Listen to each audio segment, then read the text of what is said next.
So let me just say that if you're somebody that is in a situation where you're having to figure out how to salvage your presidential archive with an understanding that the presidential archive is supposed to be something that's made available for the people so that those who come after you understand their placement in the lineage and the legacy of their own country. But because there was treason from within your own country, and somebody decided that they were going to visit reprisal upon political leadership, which included acts of defamation, slander, kidnapping, torture, stealing their identity, assassinating members of their family. And so there is a misrepresentation of your record. Or they attempted to frame you as an enemy of the state while they committed high crimes. So there is doctoring of your actual original primary records, including potentially even fraudulent misrepresentations of you and the use of your image of likeness by other people, assuming your identity in order to aid and abet the conspiracy that unfortunately you're now going to have to clean up as the president. I absolutely 100% support you. I also support you if at some point it comes to your realization that your country engaged in treason at such a high level that they actually tried to make you available as a spy or a foreign asset with the intention of undermining your own country. You wouldn't be alone.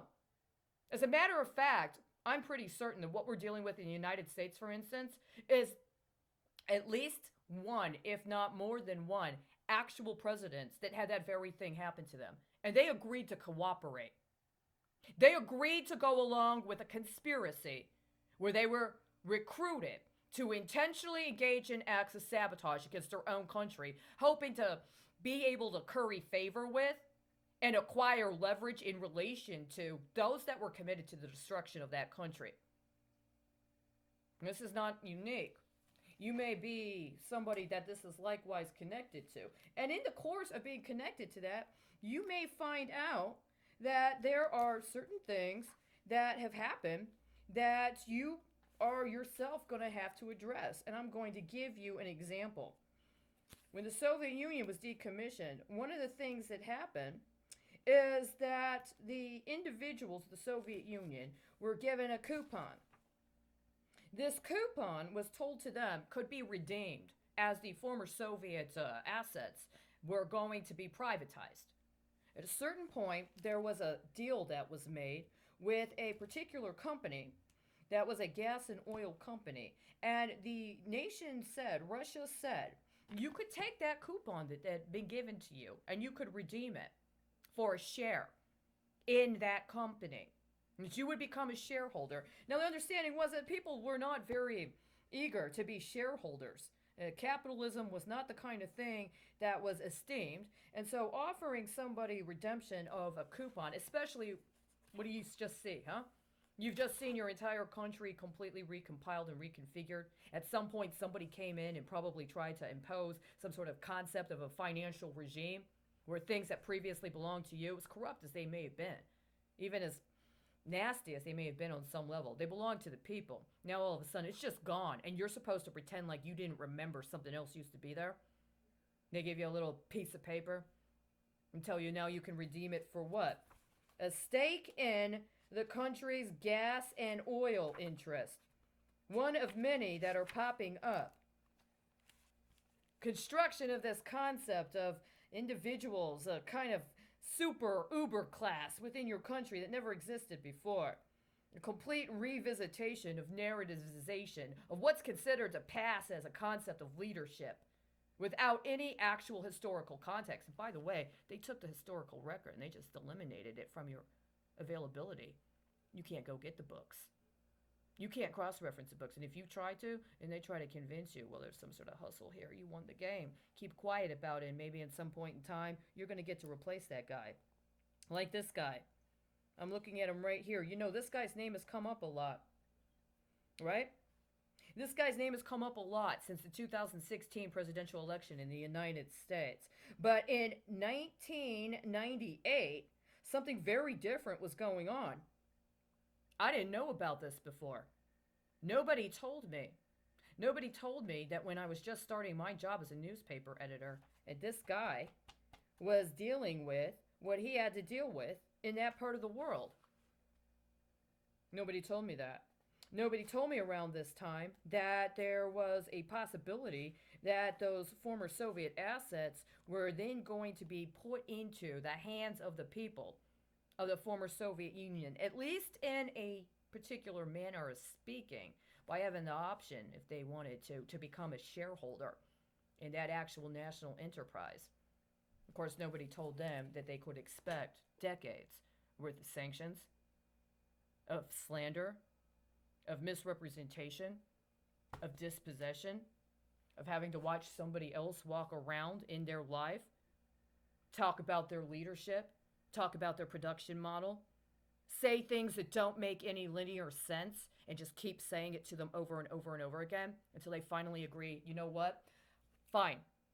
We'll just say it the way you want to say it. You know what? We don't need it anymore. We don't want it back. It's so nasty. It's so gross. It's so contemptible. We don't even want it back. Yes, they're corrupt. What did you call them? What did you call them? Yes, you're right. That's what it is. We didn't know before. See, that's kind of how I feel, or how I've felt for a while, until I heard about Elmer Stats. Right? And then I'm like, who's this Elmer Stats guy? Because he's talking about stuff from the 1980s that is really important right now. Right? And then all of a sudden I find this. Give me a second. This blast from the past. I didn't know this. Recognizing how important petroleum and natural gas production delivery were to the Soviet Union's domestic and foreign well-being and influence, William Casey, appointed by President Reagan in 1981 to head the CIA, decided that the best way to undermine the USSR was to undertake an effort to cripple its energy sector. Given that 4 years earlier the CIA had predicted there would be a sharp drop in production, which would turn Russia from an oil exporter into an oil importer, it should be relatively easy to expedite that drop in oil production. I've read the rest of the chapter. I'm not going to read it right now.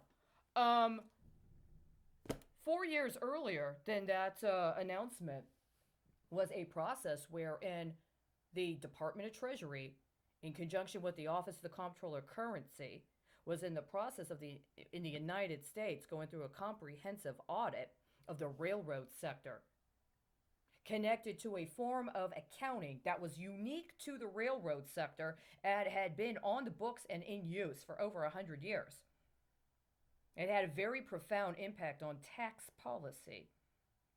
And the information that was being acquired as part of the audit took 3 years to acquire before the report was published on February 4th of 1981.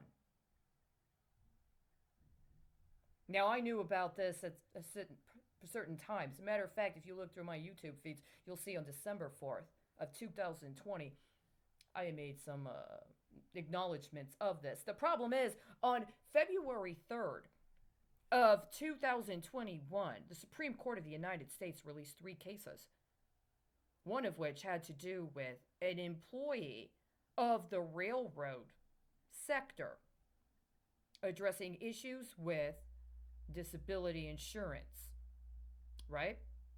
This is the day before the 40th anniversary on a report that took almost 100 years for the Office of the Comptroller of Currency to be able to print because of what it took to get the railroad sector to deal with its accounting processes, including in connection with tax policy. The Supreme Court releases 3 cases. It had a very, very profound impact on that benchmark, on that time frame. So, what is William Casey talking about? See, if you're going to the CIA to get information on drug dealing or drug production, which is the reference point I would have had from how I first heard about William Casey when I was young, that's one thing. Why is the CIA giving market projections when it comes to gas and oil in any other country? We're going to get to that deals with Saudi Arabia very soon, but I'm a little confused. See, my relationship had to do with optics, right? And telecom, right? And pension fraud, right? But apparently there was this whole other arrangement concerning gas and oil, and I didn't know about that until now, right? So even if you swap it, we're going to catch it, right? Congratulations. I think you might be in a position where you are about to be offered the opportunity to be a shareholder in some of the most vital interest in the United States. See, this process of forced collectivization of all of the assets of the United States had to yield something. Unfortunately, because there wasn't appropriate disclosure, despite it being not only legally required within the United States, according to the constitutional system of the United States, but also in connection with international conventions to which the United States is signatory, we're in a situation where the only real model we have for addressing matters related to that forced collectivization, well, are ones that are a little older than some of us, right? But I'll do my best to work with you through this. I was born in 1981, but 4 years before 1981, I had just been born. Congratulations. I look forward to talking to you more.